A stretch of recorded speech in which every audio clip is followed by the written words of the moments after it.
Wounded Healers comes to help people who've been wounded in any way.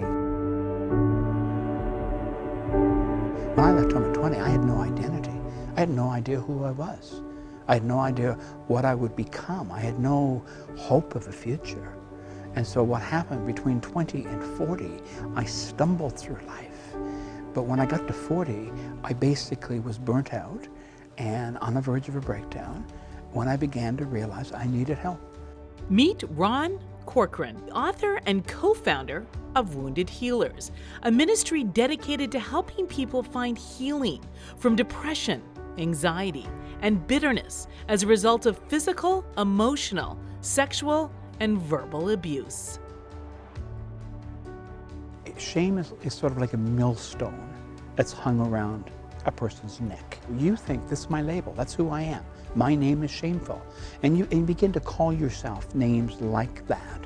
I'm no good, I'm a failure, I'm never going to amount to anything. What happens is you begin to listen to the lies. That voice needs to be still.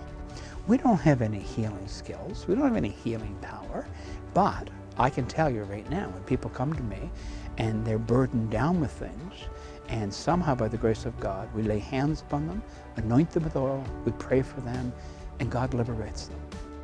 Ron's own story of liberation and redemption inspired him to write Deliver Us from Evil, a remarkable memoir that proclaims that no matter how broken we are, we can all be redeemed and transformed by the love of God. This is a book about redemption. Yes, there's a fair bit of suffering in the first part of the book, but in order to get to the redemption, I have to tell you my story. I became the lost child very early on in my life, very, very early on. And the abuse that particularly three of us went through was horrific, and I talk about that in the book. I am convinced that what other people meant for evil in my life, God meant for good. So people can take what I went through and they can say, if he can get on the other side of that and become a whole human being, and people who know me will describe me as a whole human being and compassionate and merciful, that wasn't who I was. I was a very destructive man, a man with a lot of anger and bitterness and torment inside of him. And it wasn't until I was in my 40s that I began to get free. Ron bravely shares his story of redemption through his book and as a speaker at the Wounded Healers conferences. Board member Reverend Bennett has seen firsthand how this ministry opens people up to the Father's love and forgiveness and begin a journey towards wholeness. We have a lot of people who have been part of the church for many, many years, and yet who are oftentimes walking in silence as people who are deeply wounded.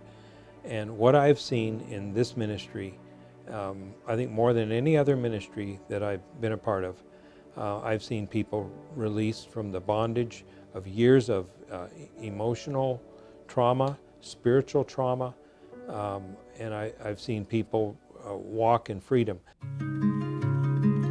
Right Reverend Dr. Trevor Walters, author of EAS Syndrome, believes Wounded Healers can be a powerful ministry to those suffering from burnout as a result of unresolved issues in their past. Truth and clarity actually helps you to celebrate what your parents actually did and to forgive them for what they didn't do. And so people who say, well, you know, I've excused my parents and I've got on with it and I'm fine, what I think they were saying is, I've got broad shoulders, I can carry my parents' failure, and it's okay because I'm not worth it anyway, which is a devastating end place. And now what are they destined to be? They're destined to be rescuers. They're destined to be burden bearers, hence the burnout. Jesus said, you know, I've come to set the captives free. I've come to release those who are filled with shame and set them free. And that's what Jesus is about. And that's what we offer in Wounded Healers. We're basically offering Jesus' ministry to people. Wounded Healers offers workshops, conferences, and is a safe place where you can bring your secrets before God. Go to their website to find out more information.